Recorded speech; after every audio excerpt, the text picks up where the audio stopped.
Les priorités sont les mêmes qu'au niveau national, elles sont peut-être juste un peu plus criantes encore dans un département rural comme le nôtre. C'est le maintien et surtout le retour des services publics partout où ils ont disparu. C'est le renforcement de l'hôpital public et de l'offre de santé.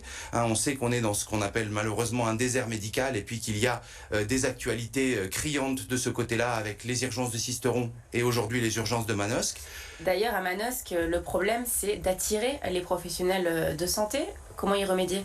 Alors, c'est ce qu'on nous dit. On nous dit que c'est ça le problème. Le problème, c'est un problème de recrutement, certes, mais c'est un problème qui date de bien plus loin que ça. C'est la paupérisation de l'hôpital public.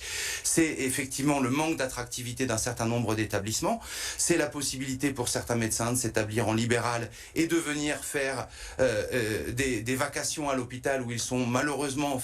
moi, je trouve que c'est un scandale beaucoup mieux payé que leurs collègues qui sont là au quotidien. Donc, nous, on mise sur un renforcement de la politique de santé au niveau national et qui permettrait d'avoir des médecins disponibles et qui seraient présents dans ce type de lieu. Il y a aussi le pouvoir d'achat qui inquiète grandement les habitants. On le voit, il ne cesse de baisser. Quelles sont les solutions? Qu'est-ce que vous, candidats, vous souhaitez mettre en place? Alors, il y a le pouvoir d'achat qui baisse parce que les salaires ne sont pas indexés sur l'inflation, parce que le point d'indice des fonctionnaires est gelé, parce que le SMIC est beaucoup trop bas au vu du coût de la vie aujourd'hui, et puis il y a les prix qui augmentent. Donc il y a le pouvoir d'achat qui baisse, mais surtout les prix qui augmentent. Nous, on propose très rapidement de bloquer les prix sur un grand nombre de produits de première nécessité, en particulier dans l'alimentation et sur l'essence. Ça, c'est le premier point. On propose une hausse massive des salaires, avec un SMIC à 1 500 €, mais également une retraite plancher à 1 500 € pour une carrière complète. On propose une allocation d'autonomie pour les jeunes et un minimum vieillesse à 1 063 €.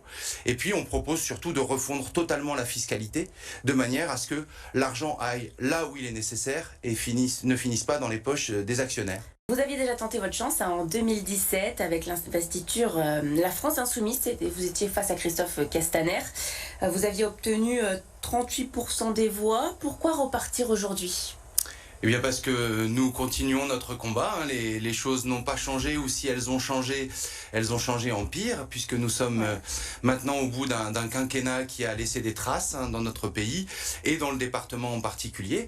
Donc nous continuons à mener notre combat pour un avenir en commun, pour un programme partagé cette année avec de nombreux partis politiques de gauche, de manière à proposer au pays et aux électeurs du département et de la circonscription une alternative aux politiques d'Emmanuel Macron qui maintenant sont connus.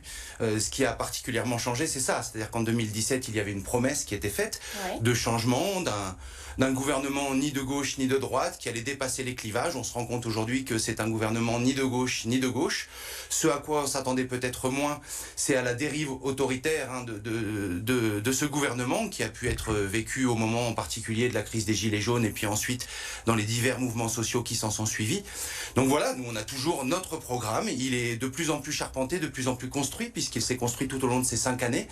Et nous souhaitons le proposer aux électeurs de la circonscription pour leur expliquer qu'il y a une autre manière de faire que celle qu'on nous impose. Parce que là, c'est un peu, on prend les mêmes et on recommence cette année. Mais ce qui va faire la différence selon vous, c'est les 5 derniers, le bilan justement de cette mandature? Tout à fait, le bilan du gouvernement Macron, et je pense que en particulier dans cette circonscription, c'est très prégnant, puisque Christophe Castaner est l'une des figures de ce gouvernement, et en particulier de la dérive autoritaire dont je parlais tout à l'heure.